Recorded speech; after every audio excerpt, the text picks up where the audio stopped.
When they said I was the reason my son died, I didn't argue.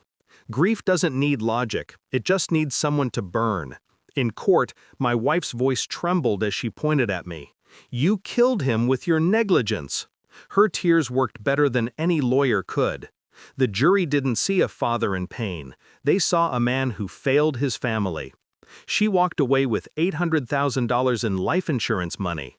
I walked away with nothing but an empty house and silence. I didn't contest it. I couldn't. Because in a way, I did kill him. Not by negligence, by trust. A month later, I moved into my son's old apartment.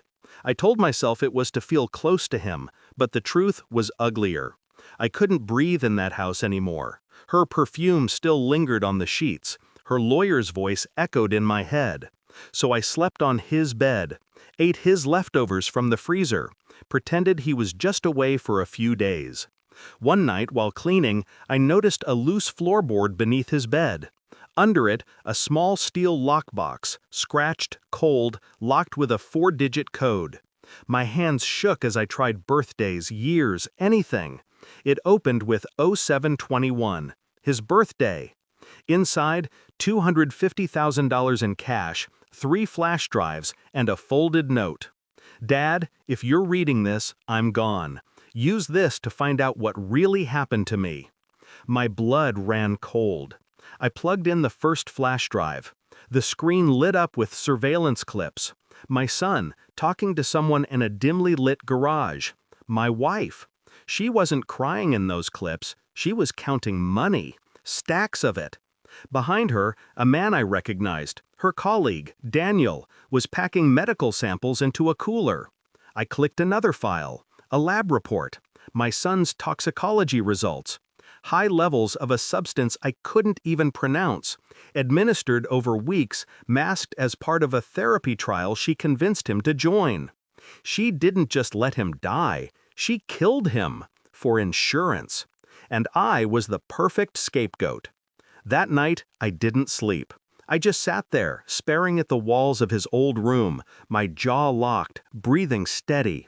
Grief became something sharper, colder. Over the next few months, I became a ghost. No friends, no contact.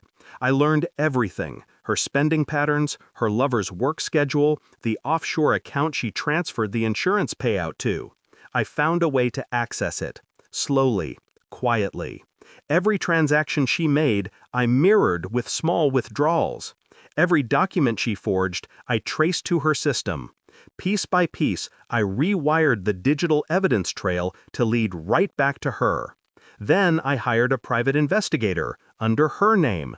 Anonymous tip about insurance fraud and an experimental drug cover-up. He did the rest. He believed she was the one exposing her lover's lab. She was good at playing innocent, but this time, innocence would hang her. 3 months later, her world started collapsing. Police raided Daniel's lab. The FDA came next. Then the insurance company froze her accounts.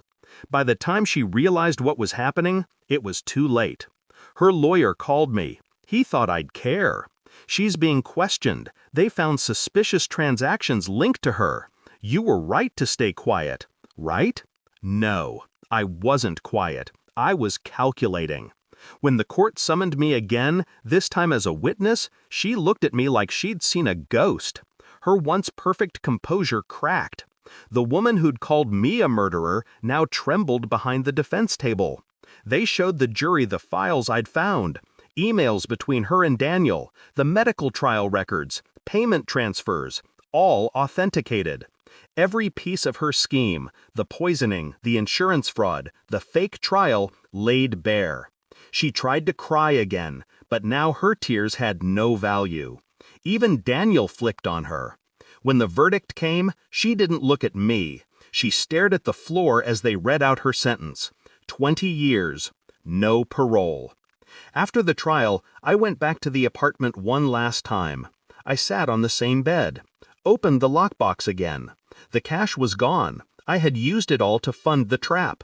But the note remained. Use this to find out what really happened to me. I whispered into the dark. I did, son. I did.